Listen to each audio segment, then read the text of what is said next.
ಮೊದಲನೇ ಸುತ್ತಿನಲ್ಲಿ ಯಾವುದೇ ಸೀಟ್ಗಳು ಸಿಕ್ಕಿರಲಿಲ್ಲ. ತಾವು ಆಪ್ಷನ್ಸ್ ಎಂಟ್ರಿ ಮಾಡಿದ್ರಿ, ತಮ್ಗೆ ಯಾವುದೇ ಸೀಟ್ ಅಲಾಟ್ ಆಗಿರಲಿಲ್ಲ. ಈ ಹಿಂದೆ ಹೇಗಿತ್ತು, ಮೊದಲನೇ ಸುತ್ತಲ್ಲಿ ಯಾರೆಲ್ಲ ಆಪ್ಷನ್ ಎಂಟ್ರಿ ಮಾಡಿರ್ತಿದ್ರಿ, ಉದಾಹರಣೆಗೆ ನಮ್ಮಲ್ಲಿ ಒಂದು 2.5 ಲಕ್ಷದಷ್ಟು ವಿದ್ಯಾರ್ಥಿಗಳು ಬೇರೆ ಬೇರೆ ಕೋರ್ಸಿಗೆ ಆಪ್ಷನ್ ಎಂಟ್ರಿ ಮಾಡಿದ್ರಿ. ಅದೇ ಸೀಟ್ ಅಲಾಟ್ ಆಗಿದ್ದು 1 ಲಕ್ಷದ ಚಿಲ್ಲರೆವಷ್ಟು ಸೀಟ್ ಅಲಾಟ್ ಆಯಿತು. ಉಳಿದವರೆಲ್ಲ ನಮ್ಮ ಸಿಸ್ಟಮ್ ಒಳಗಡೆ ಇರ್ತಾರೆ. ಅವರಿಗೆ ಸೆಕೆಂಡ್ ರೌಂಡಲ್ಲಿ ನಾವು ಈ ಹಿಂದೆ ಏನು ಮಾಡ್ತಿದ್ವಿ, ಅವ್ರನ್ನೆಲ್ಲರನ್ನೂ ಕನ್ಸಿಡರ್ ಮಾಡ್ಕೊಂಡ್ಬಿಟ್ಟು ಅಲಾಟ್ ಮಾಡಿಬಿಡ್ತಿದ್ವಿ. ಅವ್ರಿಗೆ ಇಷ್ಟ ಇದೆಯೋ ಇಷ್ಟ ಇಲ್ವೋ, ಫಸ್ಟ್ ರೌಂಡಲ್ಲಿ ಸಿಕ್ಕಲಿಲ್ಲ ಅಂತನ್ನ ಕಾರಣಕ್ಕೆ ಆಪ್ಷನ್ ಎಂಟ್ರಿ ಫಸ್ಟ್ ರೌಂಡಲ್ಲಿ ಮಾಡಿದ್ರು. ಫಸ್ಟ್ ರೌಂಡಲ್ಲಿ ನಾವು ರಿಸಲ್ಟ್ ಅನೌನ್ಸ್ ಮಾಡಿದಾಗ ಅವ್ರಿಗೆ ಸೀಟ್ ಸಿಕ್ಕಿಲ್ಲ, ಆ ಕಾರಣಕ್ಕೆ ಅವರು ಹೋಗಿರ್ಬೋದು, ಬೇರೆ ಎಲ್ಲಾದರೂ ಹೋಗಿ ಅಡ್ಮಿಷನ್ ಆಗಿರ್ಬೋದು. ಬಟ್ ಸ್ಟಿಲ್ ನಾವೇನು ಮಾಡ್ತಿದ್ವಿ, ಅವರೆಲ್ಲರನ್ನ ತಗೊಂಡ್ಬಿಟ್ಟು ಅಲಾಟ್ ಮಾಡ್ತಿದ್ವಿ. ಆಮೇಲೆ ನೋಡಿದರೆ ಅವರಿಗೆ ಇಂಟ್ರೆಸ್ಟೇ ಇರ್ತಾ ಇರಲಿಲ್ಲ, ಬೇರೆ ಕಡೆ ಹೋಗ್ತಾಯಿದ್ರು, ಸುಮ್ಮನೆ ಮತ್ತೆ ಆ ಸೀಟು ಮುಂದೆ ಫಾರ್ವರ್ಡ್ ಆಗ್ತಾಯಿತ್ತು. ಅದಕ್ಕೆ ಯಾವುದೇ ಸೀಟು ಆಪ್ಷನ್ ಎಂಟ್ರಿ ಮಾಡಿ ಯಾವುದೇ ಸೀಟು ಮೊದಲನೇ ಸುತ್ತಿನಲ್ಲಿ ಸಿಕ್ಕಿಲ್ಲ ಅನ್ನುವಂತಹ ವಿದ್ಯಾರ್ಥಿಗಳಿಗೆ ಒಂದು ನಾವು ಏನು ಹೇಳಲಿಕ್ಕೆ ಇಚ್ಛೆಪಡ್ತೀವಿ, ತಾವು ಎರಡನೇ ಸುತ್ತಿನಲ್ಲಿ ಕೌನ್ಸಿಲಿಂಗಲ್ಲಿ ಭಾಗವಹಿಸಬೇಕು ಅಂತನ್ನುವಂಥದ್ದು ಇಚ್ಛೆ ತಮ್ಮಲ್ಲಿತ್ತು ಅಂತಂದರೆ, ತಾವು ತಮ್ಮ KEA ಪೋರ್ಟಲಿಗೆ ಬಂದು ತಮ್ಮ ಏನು ಲಾಗಿನ್ ಇದೆ, ತಾವು ಲಾಗಿನ್ ಆಗಿ ಎರಡನೇ ಸುತ್ತಿನಲ್ಲಿ ನಾನು ಕೌನ್ಸಿಲಿಂಗ್ನಲ್ಲಿ ಭಾಗವಹಿಸುವಂಥದ್ದಕ್ಕೆ ನನ್ನ ಇಚ್ಛೆ ಇದೆ, ಐ ಅಗ್ರಿ ಅಂತೇಳಿ ಒಂದು ಬಟನ್ ಇದೆ, ಅದನ್ನು ತಾವು ಕ್ಲಿಕ್ ಮಾಡಬೇಕಾಗುತ್ತೆ. ಯಾರಿಗೆ ಫಸ್ಟ್ ರೌಂಡಲ್ಲಿ ಸೀಟೇ ಸಿಕ್ಕಿಲ್ಲ ಅಂತನ್ನುವಂಥ ವಿದ್ಯಾರ್ಥಿಗಳು ಏನು ಅಗ್ರಿ ಅಂತಂದರೆ ತಾವು ಮೊದಲ ಸುತ್ತಿಗಿಂತ ಪೂರ್ವದಲ್ಲಿ ಏನು ನೀವು ಆಪ್ಷನ್ಸ್ಗಳನ್ನೆಲ್ಲ ಎಂಟ್ರಿ ಮಾಡಿದ್ರಲ್ಲ, ಆ ಎಲ್ಲ ಆಪ್ಷನ್ನು ತಮ್ಮ ಲಾಗಿನ್ ಒಳಗಡೆ ರಿಫ್ಲೆಕ್ಟ್ ಆಗುತ್ತೆ.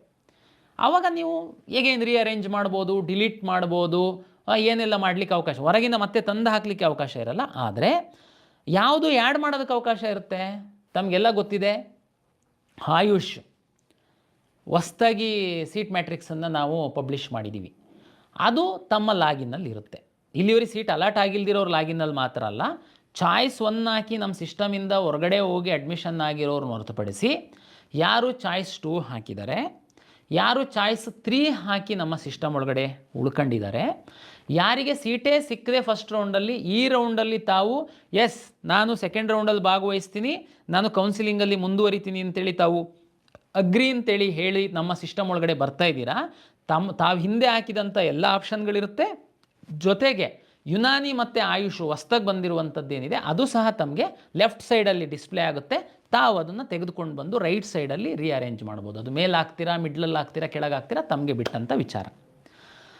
ಚಾಯ್ಸ್ 2 ಹಾಕಿರುವವರು ಯಾರು, ಈಗಾಗಲೇ ನನಗೆ ಸೀಟ್ ಸಿಕ್ಕಿತ್ತು, ಉದಾಹರಣೆಗೆ 100 ಆಪ್ಷನ್ಸು ಹಾಕಿದ್ರಿ ತಾವು ಫಸ್ಟ್ ರೌಂಡಲ್ಲಿ, ತಮಗೆ ಒಂದು 50ನೇ ಕಾಲೇಜು 50ನೇ ಆಪ್ಷನ್ನು ನಿಮಗೆ ಸೀಟ್ ಅಲಾಟ್ ಆಗಿತ್ತು, ತಾವು ಚಾಯ್ಸ್ 2 ಹಾಕಿದ್ದೀರಾ.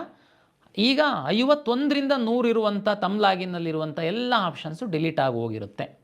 ಈಗ ನಿಮಗೆ ಟಾಪ್ ನಿಮ್ಮ ಸೀಟ್ ಸಿಕ್ಕಿರೋದಕ್ಕಿಂತ ಮೇಲ್ಗಡೆ ಇರುವಂಥ ಆಪ್ಷನ್ಸು ತಮ್ಮ ಲಾಗಿನ್ ಒಳಗಡೆ ಇರುತ್ತೆ. ಜೊತೆಗೆ ಹೊಸ್ದಾಗಿ ಬಂದಿರುವಂತಹ ಕಾಲೇಜುಗಳನ್ನ ಹಾಕುವಂಥದ್ದಕ್ಕೆ ಅವಕಾಶ ತಮಗೆ ಇರುತ್ತೆ. ತಾವು ಈಗ ಹೊಸ್ದಾಗಿರುವಂಥದ್ದು ಹಾಕ್ಬೋದು, ಇರುವಂತಹ ಆಪ್ಷನ್ಗಳನ್ನ ರೀಅರೇಂಜ್ ಮಾಡ್ಬೋದು, ಕೆಲವೊಂದನ್ನು ಡಿಲೀಟ್ ಸಹ ಮಾಡೋದಕ್ಕೆ ಅವಕಾಶ ಇರುತ್ತೆ. ಚಾಯ್ಸ್ 2 ಹಾಕಿರುವಂಥವರು ಮೆಡಿಕಲ್, ಡೆಂಟಲ್, ಆಯುಷಿನ ಸೀಟ್ಗಳು ಸಿಕ್ಕಿರುವಂಥವರು ಫೀಸ್ ಕಟ್ಟಿ ಚಾಯ್ಸ್ 2 ಹಾಕಿ ನಮ್ಮ ಸಿಸ್ಟಮ್ ಒಳಗಡೆ ಇದ್ದೀರಾ. ಕೆಲವು ವಿದ್ಯಾರ್ಥಿಗಳು ಇಂಜಿನಿಯರಿಂಗು, ವೆಟರ್ನರಿ, ಅಗ್ರಿಕಲ್ಚರ್ ಸಿಕ್ಕಿರುವಂಥವ್ರು ಚಾಯ್ಸ್ 2 ಹಾಕಿರುವಂಥವರು ತಾವು ಯಾವುದೇ ಹಣವನ್ನು ಪೇ ಮಾಡಿಲ್ಲ. ಆದರೆ ಮತ್ತು ಚಾಯ್ಸ್ 3 ಹಾಕಿರುವಂಥವ್ರು ಯಾರೂ ಸಹ ಹಣ ಪೇ ಮಾಡಿರಲ್ಲ. ಚಾಯ್ಸ್ 2, ಚಾಯ್ಸ್ 1 ಮತ್ತು ಯಾವುದೂ ಸೀಟ್ ಸಿಕ್ತಿಲ್ದಿರುವಂಥವ್ರು ನಮಗೆ ಈಗ ಕೌನ್ಸಿಲಿಂಗ್ ಒಳಗಡೆ ಬರ್ತಾಯಿದ್ದೀರಾ, ತಾವುಗಳು ಯಾರು ಮೆಡಿಕಲ್ಲು, ಡೆಂಟಲ್ಲು ಮತ್ತು ಆಯುಷಿಗೆ ಸಂಬಂಧಪಟ್ಟಂಥವರು ಫೀಸ್ ಕಟ್ಟಿದ್ದೀರಾ, ಉಳಿದಂಥವರು ಯಾರೂ ಸಹ ಚಾಯ್ಸ್ 2 ಹಾಕಿರುವಂಥವರು ಎರಡನೇ ಸುತ್ತಿನಲ್ಲಿ ಭಾಗವಹಿಸ್ತಾ ಇದ್ದೀರಾ, ಫೀಸೇ ಕಟ್ಟಿಲ್ಲ. ಆದರೆ ತಮ್ಮ ಒಂದು ಲಾಗಿನ್ ಒಳಗಡೆ ಮೆಡಿಕಲ್ ಆಪ್ಷನ್ಸ್ ಇದೆ, ಮೆಡಿಕಲ್ ಸೀಟನ್ನು ತಾವು ಬಯಸಿದ್ದೀರಾ ಅಂತಂದರೆ ತಾವು 1 ಲಕ್ಷ ಕಾಷನ್ ಡೆಪಾಸಿಟನ್ನು ತಾವು ಕಟ್ಟಬೇಕಾಗುತ್ತೆ. ಕಾಷನ್ ಡೆಪಾಸಿಟ್ 1 ಲಕ್ಷ ಕಟ್ಟಲಿಲ್ಲ ಅಂತಂದರೆ ನಿಮ್ಮ ಆಪ್ಷನ್, ನಿಮ್ಮ ಲಾಗಿನ್ ಒಳಗಡೆ ಮೆಡಿಕಲ್ ಇದ್ರೂ ನಾವು ಅದನ್ನು ಎರಡನೇ ರೌಂಡಿನ ಸೀಟು ಹಂಚಿಕೆಯಲ್ಲಿ ನಿಮ್ಮನ್ನು ಮೆಡಿಕಲ್ ಸೀಟಿಗೆ ಕನ್ಸಿಡರ್ ಮಾಡಲ್ಲ. ಹಾಗಾಗಿ ದಯಮಾಡಿ ನಾನು ಇನ್ನೊಂದು ಸರಿ ಹೇಳ್ತೀನಿ, ಚಾಯ್ಸ್ 2 ಹಾಕಿರುವಂಥ ಮೆಡಿಕಲ್ಲು, ಡೆಂಟಲ್ಲು, ಆಯುಷ್ ಅವರು ಚಾಯ್ಸ್ 2 ಹಾಕಿದ್ದವರು ಸಹ ತಾವು ಫೀ ಪೇ ಮಾಡಿದ್ದೀರಾ. ಅದು 50,000 ಇರ್ಬೋದು, 1,00,000 ಇರ್ಬೋದು, 1,50,000 ಇರ್ಬೋದು, ಇಲ್ಲ ಮ್ಯಾನೇಜ್ಮೆಂಟ್ ಸೀಟಿನ ದುಡ್ಡು ಆದರೂ ಇರ್ಬೋದು. ನೀವು ಮತ್ತೆ ಕಾಶ್ ಆ್ಯಂಡ್ ಡೆಪಾಸಿಟ್ ಕಟ್ಟುವಂಥ ಅಗತ್ಯ ಇಲ್ಲ. ಯಾರು ಚಾಯ್ಸ್ 2 ಹಾಕಿದ್ದೀರಾ, ಚಾಯ್ಸ್ 3 ಹಾಕಿದ್ದೀರಾ, ಹೊಸದಾಗಿ ಸೀಟೇ ಸಿಗ್ತಿಲ್ದಿರುವಂಥವ್ರು ಅಗ್ರಿ ಬಟನ್ ಕ್ಲಿಕ್ ಮಾಡಿಬಿಟ್ಟು ನಮ್ಮ ಕೌನ್ಸಿಲಿಂಗ್ ಒಳಗಡೆ ಬರ್ತಾ ಇದ್ದೀರಾ, ನೀವು 3 ಕೆಟಗರಿ ಜನರಿದ್ದೀರಾ.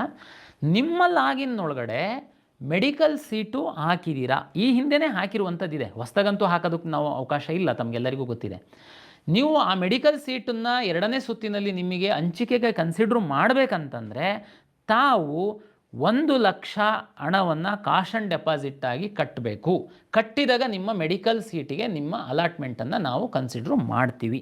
ತಮಗೆಲ್ಲ ಅರ್ಥ ಆಗಿದೆ ಅಂತ ನಾನು ಭಾವಿಸ್ತೀನಿ. ಏನು ಗೊಂದಲ ಇಲ್ಲ, ತುಂಬ ಏನು ತಲೆಬಿಸಿ ಮಾಡುವಂತಹ ಸನ್ನಿವೇಶ ಇಲ್ಲ ಇಲ್ಲಿ.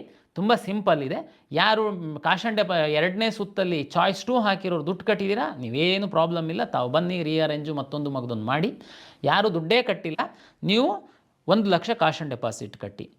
ಸರ್ ನನಗೆ ಇಂಜಿನಿಯರಿಂಗ್ ಸೀಟು ಸಿಕ್ಕಿದೆ, ನಾನು ಮೇಲ್ಗಡೆ ಹಾಕಿದ್ದೆ, ಮೆಡಿಕಲ್ಲೂ ಹಾಕಿದ್ದೆ, ಕೆಲವು ಇನ್ನೂ ಒಳ್ಳೆ ಇಂಜಿನಿಯರಿಂಗ್ ಕಾಲೇಜ್ ಸೀಟ್ ಸಹ ಇದ್ದಾವೆ, ನಾನು 1,00,000 ಕಟ್ಟಲ್ಲ, ನನಗೆ ಮೆಡಿಕಲ್ ಸೀಟ್ ಬೇಕಾಗಿಲ್ಲ. ನೋ ಪ್ರಾಬ್ಲಮ್, ತಾವು ಮೆಡಿಕಲ್ ಸೀಟ್ ನೀವೇ ಡಿಲೀಟ್ ಮಾಡಿ, ಇಲ್ಲಾಂದ್ರೆ ನಾವಾದರೂ ಡಿಲೀಟ್ ಮಾಡ್ತೀವಿ.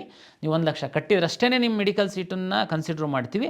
ಇಲ್ಲ ಅಂತಂದರೆ ತಾವು ತಮ್ಮ ಲಾಗಿನ್ ಒಳಗಡೆ ಮೆಡಿಕಲ್ ಸೀಟೆಲ್ಲ ಡಿಲೀಟ್ ಮಾಡಿ ಇಂಜಿನಿಯರಿಂಗು ಅಥವಾ ಮತ್ತೆ ಯಾವುದು ವೆಟರ್ನರಿ, ಆರ್ಟಿಕಲ್ಚರ್ ಮಾತ್ರ ಇಟ್ಟಿರ್ತೀರಿ, ಇಟ್ಕೊಳ್ಳಿ. ಅವಾಗ ನೀವು ಕಾಶ್ ಆ್ಯಂಡ್ ಡೆಪಾಸಿಟ್ ಕಟ್ಟುವಂಥ ಅಗತ್ಯ ಇಲ್ಲ. ಏನು ಸರ್ ಕಾಶ್ ಆ್ಯಂಡ್ ಡೆಪಾಸಿಟ್ ಅಂತಂದರೆ ಏನು ಹೋಗ್ಬಿಡುತ್ತಾ? ಅದು ಇಲ್ಲ. ಕಾಶ್ ಆ್ಯಂಡ್ ಡೆಪಾಸಿಟ್ ಅಂದರೆ ಏನು ತಾವು ಗಾಬರಿ ಆಗುವಂಥ ಅಗತ್ಯ ಇಲ್ಲ. ತಮಗೆ 1,00,000 ರೂಪಾಯಿ ಹಣ, ನೆಕ್ಸ್ಟು ನಿಮಗೆ ಮೆಡಿಕಲ್ ಸೀಟು ಸಿಗ್ಬೋದು. ಮೆಡಿಕಲ್ ಸೀಟ್ ಸಿಕ್ತಂಥ ಸಂದರ್ಭದಲ್ಲಿ ಅದಕ್ಕೆ ನಾವು ಅಡ್ಜಸ್ಟ್ ಮಾಡ್ಕೊಳ್ತೀವಿ. ಕೆಲವು ವಿದ್ಯಾರ್ಥಿಗಳಿಗೆ ಮೆಡಿಕಲ್ ಸೀಟ್ ಸಿಗ್ತೇ ಇರ್ಬೋದು, ಇಂಜಿನಿಯರಿಂಗ್ ಸೀಟೇ ಅಪ್ಗ್ರೇಡ್ ಆಗ್ಬೋದು ಬೇರೆ ಕಾಲೇಜಲ್ಲಿ. ಆ ಇಂಜಿನಿಯರಿಂಗ್ ಕಾಲೇಜಿಂದು ಫೀಸ್ ಏನಿದೆ ಅದಕ್ಕೆ ನಾವು ಅಡ್ಜಸ್ಟ್ ಮಾಡ್ಕೊಳ್ತೀವಿ. ಇಲ್ಲ ನಿಮಗೆ ಯಾವುದೂ ಸೀಟ್ ಸಿಕ್ಕಿಲ್ಲ, ಉದಾಹರಣೆಗೆ ಫಸ್ಟ್ ಟೈಮು ನೀವು ಯಾವುದೂ ಸೀಟ್ ಸಿಕ್ಕದೆ ಸಿಸ್ಟಮ್ ಒಳಗಡೆ ಬಂದಿದ್ದೀರಲ್ಲ ತಾವಿರ್ಬೋದು, ಅಥವಾ ಚಾಯ್ಸ್ 3 ಹಾಕಿರುವಂಥವರು ಸುಮಾರೆಲ್ಲ ತಾವು ಡಿಲೀಟ್ ಮಾಡಿಬಿಟ್ಟು ಕೆಲವೇ ಮೆಡಿಕಲ್ ಕಾಲೇಜಿಂದ ಏನಾದರೂ ಇಟ್ಟಿರ್ಬೋದು, ತಮಗೆ ಯಾವುದೂ ಸೀಟ್ ಸಿಕ್ಕದೇ ಇರ್ಬೋದು, ತಮ್ಮದು ಸಹ ಕಾಶ್ ಆ್ಯಂಡ್ ಡೆಪಾಸಿಟ್ನ ತಮ್ಮ ಖಾತೆಗೆ ನಾವು ವಾಪಸ್ ಕೊಡ್ತೀವಿ. ಇದು ಜಸ್ಟು ತಮಗೆಲ್ಲ ಗೊತ್ತಿದೆ, ಮೆಡಿಕಲ್ ಸೀಟು ತುಂಬ ವ್ಯಾಲ್ಯೂಯಬಲ್ ಇದೆ, ತುಂಬ ಮಕ್ಕಳು ಕಾಯ್ತಾ ಇರ್ತಾರೆ. ಸುಮ್ಮನೆ ಕೆಲವರೆಲ್ಲ ಬಂದು ಹಾಕುವಂಥದ್ದು, ಆಮೇಲೆ ಸೀರಿಯಸ್ನೆಸ್ ಇರಲ್ಲ ಅಂತನ್ನುವಂಥದ್ದಕ್ಕೆ ಈ ಕಾಶ್ ಆ್ಯಂಡ್ ಡೆಪಾಸಿಟ್ ಸಿಸ್ಟಮನ್ನು ನಾವು ತೆಗೆದುಕೊಂಡು ಬಂದಿದ್ದೀವಿ. ದಯಮಾಡಿ ಎಲ್ಲ ಸಹಕರಿಸ್ತೀರಾ ಅಂತ ನಾನು ಇಚ್ಛೆ ವ್ಯಕ್ತಪಡಿಸ್ತೀನಿ.